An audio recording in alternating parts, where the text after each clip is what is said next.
You ask Tiger to solve. This deals with linear equations with one unknown. The final result is z equals 2. Let's solve it step by step. Group all constants on the right side of the equation. Add 2 to both sides.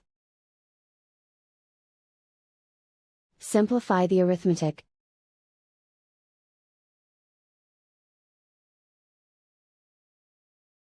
Isolate the z. Divide both sides by 10. Simplify the fraction. Find the greatest common factor of the numerator and denominator. Factor out and cancel the greatest common factor. And so the final result is z equals 2.